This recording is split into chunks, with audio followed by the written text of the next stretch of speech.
Apple has just released macOS Sonoma, and in this video, I'm going to show you more than 100 brand new features and changes included in this update. And this has to be my favorite macOS update in years. So let's jump in. So let's start with the very first thing you're gonna see after installing macOS Sonoma, and that is the awesome new lock screen. So take a look at the time and the date up top. They're more translucent than they were before. And then down at the bottom, we have our user and our password input. This is also where you can select multiple different users. It all takes place at the bottom now. And you'll also notice that our background is moving, but take a look at what happens when I put in my passcode and go to the desktop. It continues moving for a little bit, and then it comes to a smooth halt. So with macOS Sonoma, your screensavers become your wallpapers, or vice versa, however you want to look at it. So also we do have a few other wallpapers I wanted to point out. Now you do see these widgets on my desktop here. We'll get to that in just a moment.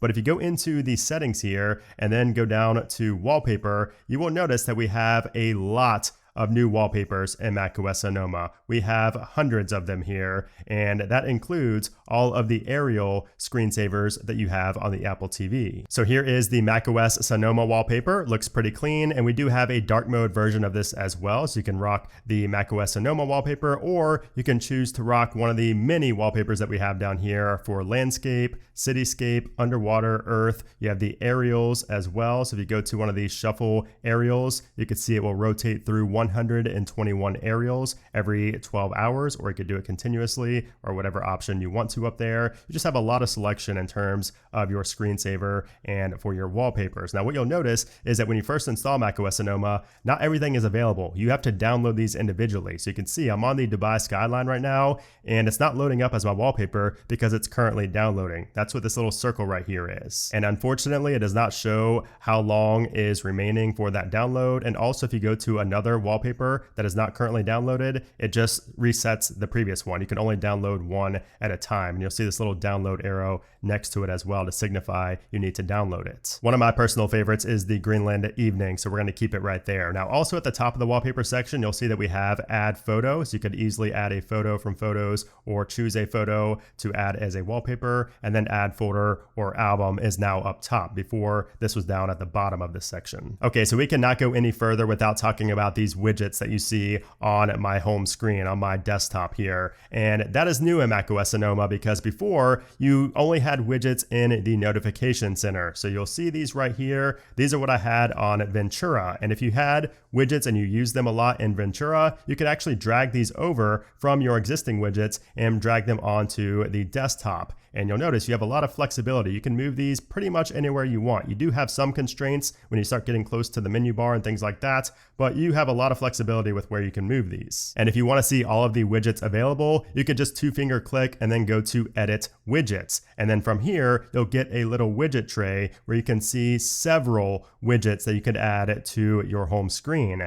Now you might be looking at some of these and saying, those aren't macOS apps, and you would be right. And that's because this actually uses continuity to pick up on applications installed on your other devices, like your iPhone or your iPad, and you could use widgets from your iPhone or iPad on the Mac. So for instance, I have Carrot. That is an application I only have on iOS. I can simply click on that and I can add that to my home screen, even though I don't have that application installed on my Mac, thanks to continuity. And if you look in the top right hand corner, when you click on that application, it even says from iPhone. And what's really cool about this is, again, all the flexibility you have with it, but if you put a widget over some of your applications like I have over here, take a look at how they kind of shuffle around this widget, and look how smooth that is. I know it's not supposed to be aesthetic, but I don't know what it is about the animations of those app icons, but I like the smoothness. And if you don't like one of the widgets, you can just two-finger press, and you can either remove it from there, you can change the size, or you can edit widgets and add another one. So I'm going to remove this one, and we're going to go over here to my groceries. Now take a look at this, because the widgets are also dynamic. They are, they work on the desktop. So if I wanted to mark off dry, for example, or bread, if I just select it, you can see it marks it off of my grocery list. Carrot cake, done. I can do that. Even if I'm in another application, let's just say I'm in my settings right here, I can go over and press on that, and you can see it works even when I'm in another application. It's super convenient. Now you might have also noticed that the appearance of these widgets seems to be changing. So right now they're grayscale, and then when I click, you can see that they turn into their full color. And that's because you can adjust that yourself. So if you go into your settings and then to desktop and dock, and then if you scroll down a bit, you'll see a new section called widgets. So from here, you have the option to either show or hide widgets altogether. So if I wanted to hide them, I could do that by clicking right there. And then we have widget style. So automatic makes them monochrome when you're not on the desktop, like when you're in another application. And then when you go to the desktop, they turn into their full color. Or you could set it to be monochrome or full color at all times. So if I choose full color, you'll notice they change to their full color right there. I personally really like the monochrome look, so I'm going to keep that on permanently. And then you do have the option to use iPhone widgets, and you can even select which iPhone you want to use the widgets from. Again, this uses continuity to pick up on the applications installed, so you can use those widgets on your Mac. And like I mentioned, one of my favorite things about the widgets is the fact that you can change the size on the fly. You don't have to remove the widget and create a whole new one. You could just,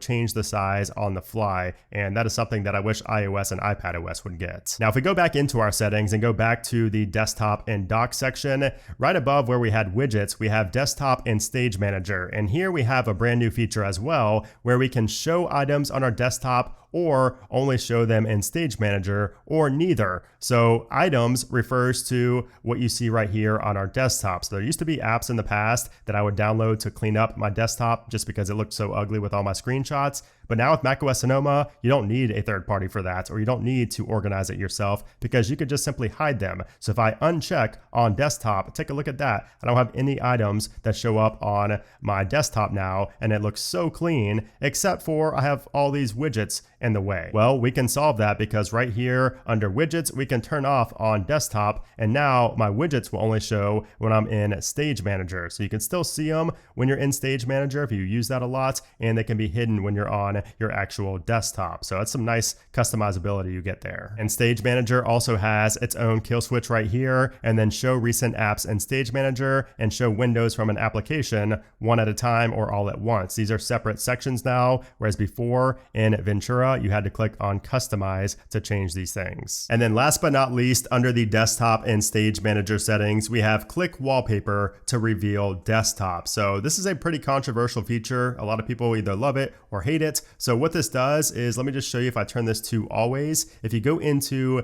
an application and you go over onto the desktop to the left of this, anywhere where there's blank space, and press on the desktop, it will hide all windows that are currently active so that you can see everything on the desktop, including your widgets and all of your icons or saved files that you have here. And then press it again and it brings everything back into view. We have a new typing indicator system-wide. So you'll see right here in reminders, it is blue. It's also a little bit thicker than what we saw in the previous versions. And then here in notes, for example, it's yellow. So the typing indicator just takes, the dominant color of the application and it changes accordingly. And if I put caps mode on, you will see in caps lock, we now have a new indicator to show us that we are in caps lock. So when you stop typing, it shows up, but as you're typing, it's not there to distract you. And this is great for if you have a password you're typing in and you might need to know if you're in caps lock or not. This can notify you that you may be potentially putting in the wrong passcode because of caps lock being on. We also now have predictive text. So if I start typing out something and if I press space when it has a prediction pointed out to me, so it says predictable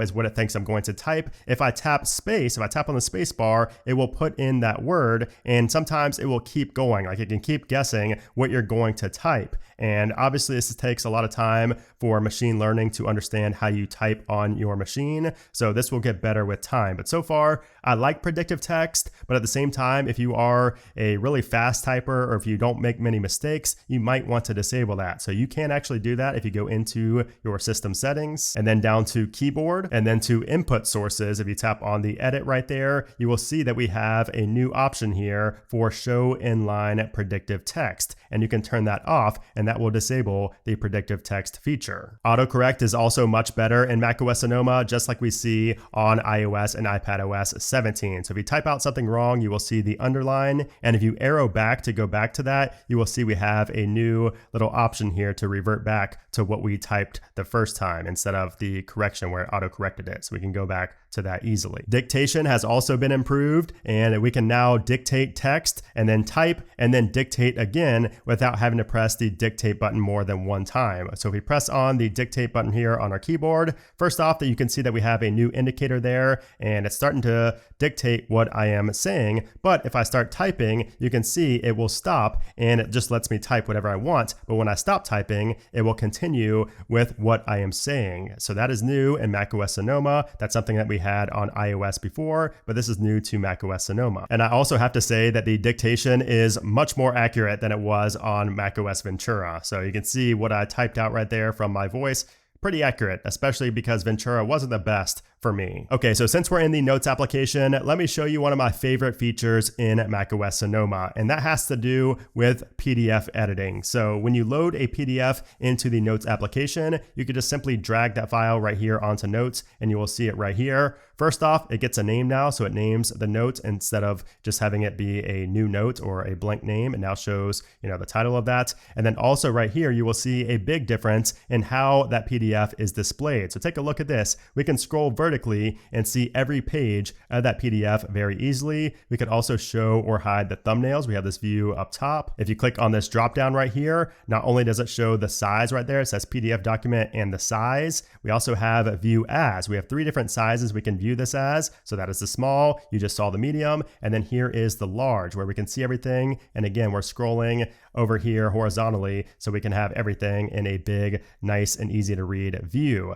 Now also right here, we have markup, and this is where the magic really happens. So if you go into markup, you can see you have all your pages right here. And if you hover over these text fields, you can easily mark up and type into there. But it gets even better because if you go to, let's just say address, for example, we can now autofill an address. So if you 2-finger press and then go to autofill, you can see that we now have contact and passwords. So if I go to contact, for example, and then I go to a contact that I have an address associated with, and then I press on that address, it autofills it right there. And again, the same goes for passwords. So if I go here and then go to passwords, I will have to put in my password, and then it will load up all of my passwords, and I can autofill them very easily. And one thing to note here as well is that this whole markup sequence takes place inside of the Notes application. We're still in Notes. Before on macOS, if you wanted to mark up anything, it would have to be in the preview application. So this pretty much eliminates the need for preview if you're marking up in Notes. But that's not even all, because we can also highlight certain things as well. So if I go over to this page and if I wanted to highlight where somebody needs to sign their name, all I need to do is select that text, and then we have an option for highlight. And now that is highlighted so the person knows they need to sign their name there. And it's same if they need to print their name, we can have that highlighted as well. And you could also remove that if you need to by selecting it again and then pressing and then remove. We can also now link to other notes in macOS Sonoma, just like we can on iOS and iPadOS. So if you type 2 greater than signs back to back, you have the option to link to one of these notes right here. So if I go ahead and link to this note, for example, it shows right there with a notes glyph next to it. And if I click on that, it will take me straight in to that note. If I do the same thing here to go back to this note, you can see we can go back and forth between notes, which is pretty convenient. We also get some new features for video calls in macOS Sonoma. So I have Zoom pulled up right here. You can see my face right here. And if we go up to the status bar up top, you will see that we have a purple icon. And when we click on that, it shows our preview of our video feed right there. And then right below that, it shows our camera. And below that, it shows where we can adjust our portrait, our studio light, and also gives us the option for reactions. So you can change how intense the portrait mode is along with the studio light, and you can see it changing right there. And then we do have reactions as well. So these are actually AR based reactions. If I put like a thumbs up, for example, it will show a thumbs up in AR, as you can see right there. And same if I do a heart, it will emulate a heart on the screen. I guess I'm not the best at making a heart, but if I do 2 thumbs up, for example, you can see it does that. Sometimes it will do fireworks if it detects both thumbs that are up at the same time. So it's a little bit finicky. You have to get it just right, but there are new gesture-based actions that you can do. And of course, if you want to manually do it, you can just click on these right here and it will give you that effect. So this is like a rainstorm. We have confetti, we have fireworks, we have lasers, balloons, we have all of that. So pretty cool. You can press it if you want to, or you can just use your hands to gesture for it and it will automatically make that AR reaction for you. But it gets even better because we have another new feature called a presenter overlay. And if you start sharing your screen, so I am sharing this window right here. If I click on the purple icon in the status bar again, when you're screen sharing, you will see a new option down here called presenter overlay. And if we click on small, you will see the preview of what it looks like. We can see our little face down there in the bottom left-hand corner. And this is what it will look like on the other person's screen, what you see in this preview right here. So just a little version of us. It's kind of like a picture-in-picture of the screen with us showing in the bottom left. And the large version reverses that. It's our full background with the window or our screen kind of in the background as like a picture-in-picture. Again, you can kind of point to things like that, kind of like the popular TikTok style where you see somebody have their screen in the background and they're pointing to it like that. You can now do that by default with this new presenter overlay feature. And you can also hover over the green icon on one of these windows, and that will allow you to quickly and easily screen share that specific window. And if you're using continuity camera in a video call, like on a Zoom call or a FaceTime call, your face will now be detected and you will be recentered in the frame without even needing center stage. And also if you're using another camera like my 14 Pro here, if I'm using continuity camera, you can see that if I go up here to the purple, I can actually change which lens is being used for center stage. So if I turn center stage on, also it shows my battery percentage there for the phone as well. That's new. And if you go to center stage, you could choose between the main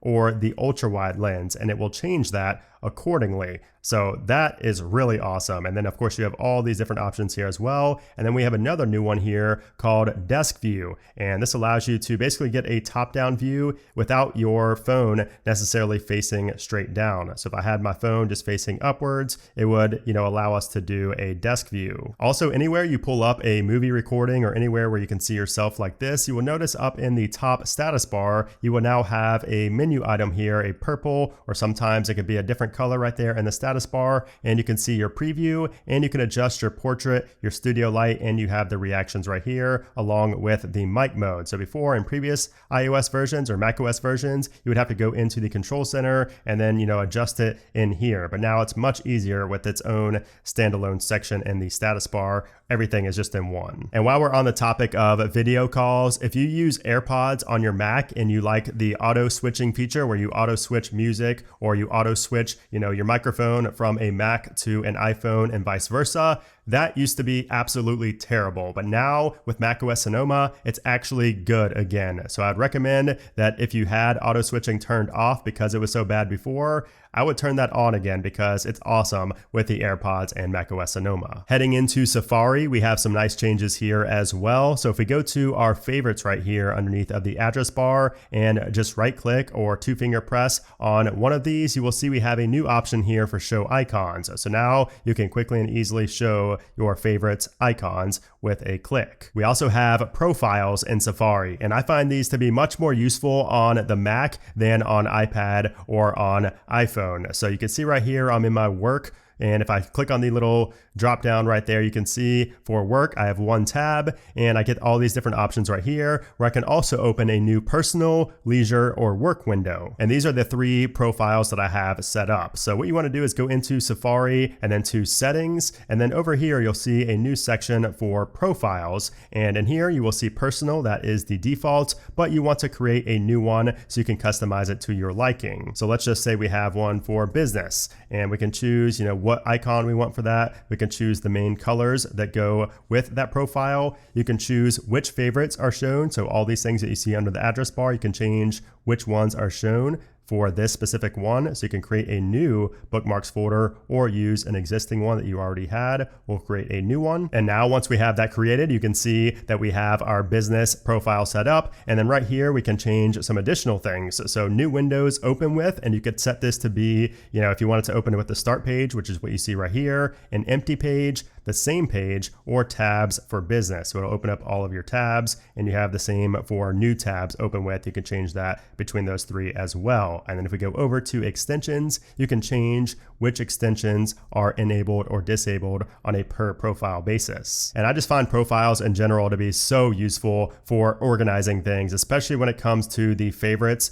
bar, like right here underneath of the address bar. I like that to be different on a per profile basis. And also when you go up to file, if you ever want to open up a new window, you can choose, which window you want to open that in. Like if you want to open a new window in a specific profile, you can do that from right here. And you also have certain hotkeys that you can use to open up a window in a specific profile. And one thing to note here as well is that when you have profiles set up, your web history, your favorites, pretty much everything is saved to that profile specifically. So if I were to go to apple.com/ Mac, for example, that would not show up in my history for my other profiles. It will only show up in my history for my business profile because that's what I'm in right here. You can now select multiple tabs at one time and move them around together. So if you have multiple tabs opened up in Safari and you hold down on the command key and then just press on the different tabs, you can see they all turn white in this instance. They will all match. You could also press on another one while you're holding down the command key to unselect it. But once you have them all selected, you could just drag and you will see that we have the little 3 right there indicating that we have 3 tabs that we are trying to move. And you can move these around in the tab section right up here, or you can even move them into a tab group all at once. We also have some changes to private windows. So if we go ahead and open up a new private window, you will notice that it is locked. I need to put in my Touch ID or my password to view that locked tab. So that is a new feature in macOS Sonoma as well. So if you go into the settings and then to privacy, and then right here we have private browsing, require Touch ID to view locked tabs. But my favorite feature in Safari is the fact that we can now have web applications in the dock. So basically you can use any website like an application. So if we go to my website right here, if we go down, you will see we have a new option for add to dock. And if you press on that, you now get the option to choose what you want that to be titled. So like for example, down here, I have one called the Apple Den, and I can change this to whatever I want. And I can also change that URL along with the icon right there. If you want the icon to be different from the default favicon, you can change that as well. And if we click on add, all of a sudden that's now down there in the dock, and it's just like an application. So if I open up this other one that I made for the Apple Den, it opens it up in essentially its own little application. And you can see up here, it even shows the name of that application. It's not just in Safari, it's really like its own, third-party application, which is really cool and extremely handy, especially for things like Google Docs. So if we go ahead and go to Google Docs, we're going to add this to the dock because I use Google Docs all the time. This can be just a quick and easy way to access that website from the dock without having to go into Safari at all. We have some really interesting security features in macOS Sonoma. So if we go over to the Advanced tab right here, and then under the Privacy section, we have Use Advanced Tracking and Fingerprinting Protection. So you can choose to have this only in private browsing or in all browsing. And what this does is it will prevent, websites and different companies from tracking you with extreme precision. So a digital fingerprint is much worse and much more effective than cookies are. When you have cookies on a website, you can only see so much data, but with a digital fingerprint, you can see much more. So these companies and these websites can see a lot more information about you. And if you want that to cover over into all browsing and not just private browsing, you can do that right there. Now, keep in mind, this will also eliminate like different parameters in URLs. So if you have like a reference URL or, other things added into a URL, it will cut those out. And in the tabs section, we have a new option option for automatically closing tabs. So you could do that now after 1 day, 1 week, or 1 month, or just keep it on manually. We can now share passwords and passkeys with family. So you'll see the option right here. And if you go to get started, you can change the name of the group. So if you want to name it, Butch family, in my example, you can do that, and you could add people right here. So when you click on add people, it will have suggestions, or you can add people by putting in their name, email, or phone number. So you could add your family members right there. And then if you click on create, you might get this option right here that says update devices to access shared passwords. So these are going to be, devices that are not updated to the latest firmware version or the latest software version. We're just going to continue. And then here is where you can choose the passwords that you want to share in this group with your family. And here's what it looks like once you have that all set up. You have a manage button right here where you can manage everybody in the group or delete it. And you have this little plus right here where you can add a new password, move passwords to group, or add people. And while we're in this section, we also have the password options section where we have verification codes, and you can clean these up automatically as well. So this allows you to delete two-factor authentication codes in messages and mail after you insert that code with autofill. So definitely a feature I recommend you turn on. And if you go to the search tab, we also have another setting that's new for private browsing where you can change the default search engine. So you could keep it as the same as your regular Windows search engine, or you can change it to maybe something like DuckDuckGo, but that's only for private browsing. And then over here, we have a new developer panel. So before, this was up in the window section up top, like next to bookmarks, but now it's right here inside of settings. You can see this is what it looked like before. It was just all kind of in here. And now we also have feature flags. So this is something that's new here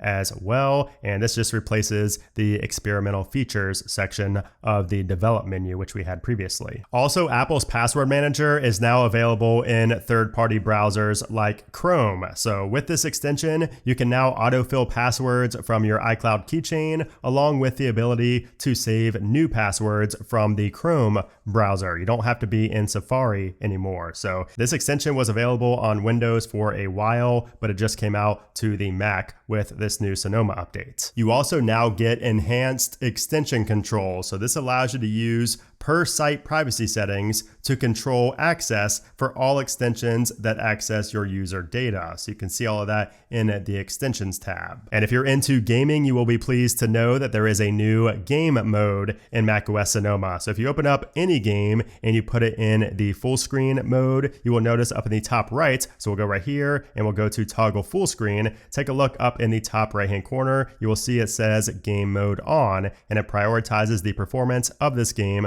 while in full screen. And what this game mode does is it essentially just lowers the usage of background tasks. That way your machine can give full CPU and GPU priority to the game. And the best part about it is that it also reduces latency with wireless accessories. So if you have AirPods to listen to the game, or if you use a PS5 or Xbox controller, you will not have as much lag or latency as before. There's also DirectX 12 support that's been added with macOS Sonoma, which is really nice. And if you have a mouse connected, you will be pleased to know that pointer acceleration can now be disabled on macOS for the first time. And I find this to be much better than having to use linear mouse to disable the acceleration. The screen sharing application has been reworked in macOS Sonoma, and there's also a new high performance mode that enables highly responsive remote access over high bandwidth connections. So this is only available for Silicon Macs, so M1 and later, but this is a nice addition to the screen sharing app. There's also a new print screen. So if we go to print something right here, we'll go to print. You can see we have Print Center down here. So Print Center has returned with macOS Sonoma. If we head over to our screen time settings, we have quite a few changes here. So first off, everything is organized much better. So we have header titles for activity, limit usage, communication, and restrictions. Before, everything was just one jumbled mess.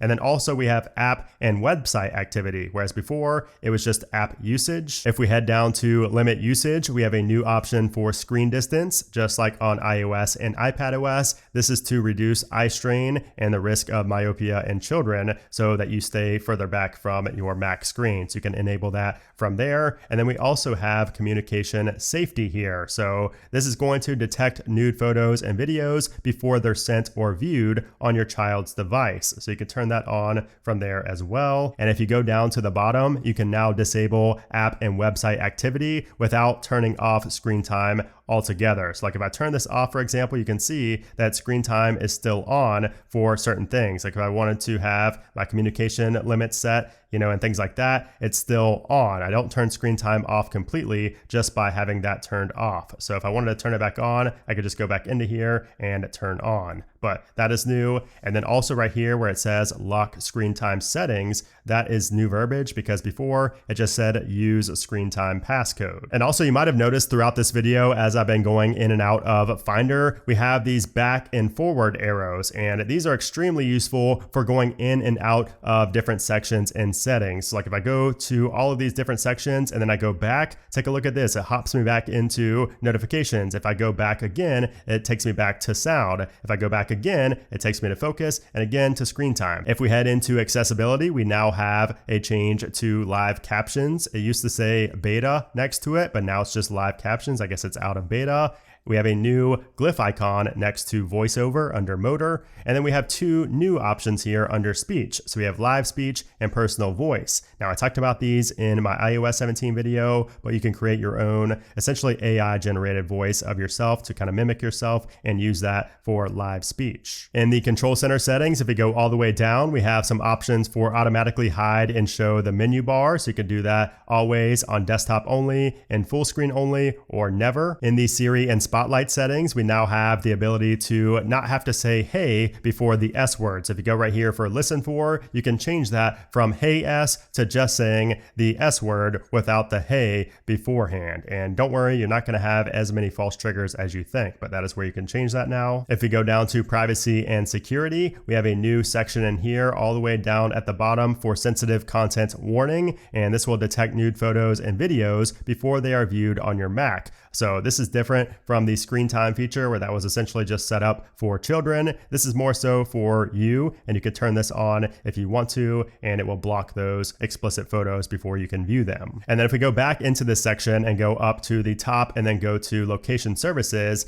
and then go down to system services and go to details, we have a new option up top for alerts and shortcut automations. So that is a new system service in macOS Sonoma. Also in the privacy and security section, we have some changes to lockdown mode. So now when you go onto this, it's its own little page here. And if you press turn on, it gives you this little window here that shows what it's about. And it tells you all that before you turn it on. Whereas before, once you press turn on, it would just basically go into that mode. We have some changes to Stage Manager. So Stage Manager before, to the right of it, it just had a customize button. And when you pressed on that, you had the options for recent applications and desktop items, all of that. But now it's just all in this section right here. You don't have to go into a separate window. In the lock screen section, we have some changes here as well. So we have show large clock, and you can change this to show on the lock screen and screensaver or never, and then you have all these other settings here for the lock screen as well. In the Photos application, the People tab is now People and Pets, so this includes your favorite people and also the pets in your life. Also, visual lookup is much better, so if you go to a picture of food, for example, and you click on the eye right here, it will find recipes that it thinks will make the food that you have in the image. You can also now generate an iCloud link on macOS when you want to share photos and videos that are stored in iCloud. The weather application also gets a similar treatment. So if we go ahead and open up the weather application, this has also been updated just like on iOS and iPadOS 17. And I just love the weather app on Mac for whatever reason. It's so big, you can see everything at a glance without having to scroll, and you can see everything new right here, including the wind. And if we go into our map right here, we will have a new wind map. So if you go to wind, you can see the animations of the wind on the map, which is really cool to see, especially when there's hurricanes out there in the ocean. It's really cool and kind of satisfying to see those. We have our averages. So if you go into the averages section, you can see the averages for today. So you can see today was much hotter than it has been recently. So it was 93, whereas the normal range is 78 to 88. So you can kind of compare, the monthly average and things like that. You can see all the different months, the averages for those, along with the precipitation as well. In the mail application, you will now see travel related emails at the top of your search results as your trip dates approach. So if you have like an email from your airline or your hotel and you search for that, it will always show at the top if your trip date is close. You can now add big emojis into your messages in mail. I'm not sure who sends emojis via email, but you can do that right there if you like it. But easily my favorite feature in mail is the fact that when you download an attachment from an email, you now get this mail icon next to it in your Finder. So this is the PDF I just downloaded, and if you hover over that, it will show in mail, and when you click on that, it will take you to the exact message where that attachment was downloaded from. But it gets even better, because if you go into Finder and you right click right here, you have the option to reply to the sender straight from your Finder application from an attachment that you downloaded. How crazy is that? When you click on it, it takes you right into here and you're already composing a reply to that message with the attachment in there. The reminders application gets an update, so we now have grocery lists. So if you go to add a new list down here in the bottom left and we go to list type, you can now choose groceries. And what this does is it automatically uses sections using machine learning. So if you go down here to groceries, I have this one for example. Now let's say this layout is a little bit too small. I want to make this bigger. Well, if we go to the view tab up here at the top, we can now view as columns. So now we get a column view where we can just go over like this. And if we want to make this a little bit bigger, you can see we can now fit a lot more on the screen when we have this type of view where it's more of a column-based view and it goes horizontal. And also when you add something into the grocery list, so let's just say I add, I don't know, Diet Coke. So if I add Diet Coke right there, and if I added it to produce, you can see we get a suggestion to move it to the beverages section, and I can move that right there. And of course, if you just add a new item in general, it will auto-populate, or it will auto-categorize it. So if I just type in kiwi, for example, you can see it automatically put that over here in produce. Also in notes, we have a new paragraph style. So if you go to paragraph styles, when you have something selected, we now have monospaced, and here's what that new style looks like. And you can also now finish a note in pages from the share sheet. In the messages application, again, we have the same features that we see in iOS 17, but I'm just going to focus on the ones that I mainly find use for on macOS. And the first one would have to be the new search filters. So if I search for messages from my dad, if I just type in dad, I now have the option for dad right there. And then after that, it gives me some previews here. So I can do link, photo, location. Let's just say I want to only see photos that my dad sent. There we go. Now I can see all of the photos that were sent from my dad. And of course, you could do this on a per conversation basis as well, like in a group chat or anything like that. You have a lot of flexibility with the search filtering. And then also stickers are really fun on macOS Sonoma. So if you go to the A right here to the left of messages, you have stickers. And from here, you can see all the stickers that you have. And of course, you can react to a message. You can put these in here. You can put these in the freeform application, which is where I use stickers most of the time. And you just have a lot of flexibility with them and using them really anywhere you want. I can put them on the desktop, anything like that. In the Find My application, you can now share an AirTag or a Find My accessory with up to 5 people. So you can see the section right here, share this item. Also in the Home application, in addition to the interactive widgets, we also have activity history. So this can be useful on the Mac specifically. So you can see all of the history for your HomeKit enabled devices. And then for my video editing peeps out there, there's now faster video encoding if you're using an M1 Ultra or M2 Ultra machine in Final Cut Pro, Compressor, and other third-party video apps. And then a few other very minor UI changes that you might not notice unless you look closely is that the Spotlight search is more rounded off. If you look at the edges, it's just a little bit more rounded off, and same goes with the dock, and even the app icons are just slightly more rounded than they were in Ventura. So that is macOS Sonoma. I hope you enjoyed this video. If you want to get your hands on a PDF file that's going to cover a lot of these settings you might want to change in macOS Sonoma and some of the other big features that you might forget 2 months from now, I will have that link down in the description below. You will get it as a perk for becoming a member on brandonbutch.com. So it also helps support me, and I try to give you guys as much value as possible in that membership for supporting myself. So hope you enjoyed this video. As always, if you did, I would appreciate if you gave it a thumbs up. Also, make sure to subscribe. We're trying to become the biggest and the best Apple community here on YouTube, so every single subscriber counts. But anyways, guys, thanks again for watching, and I'll see you soon.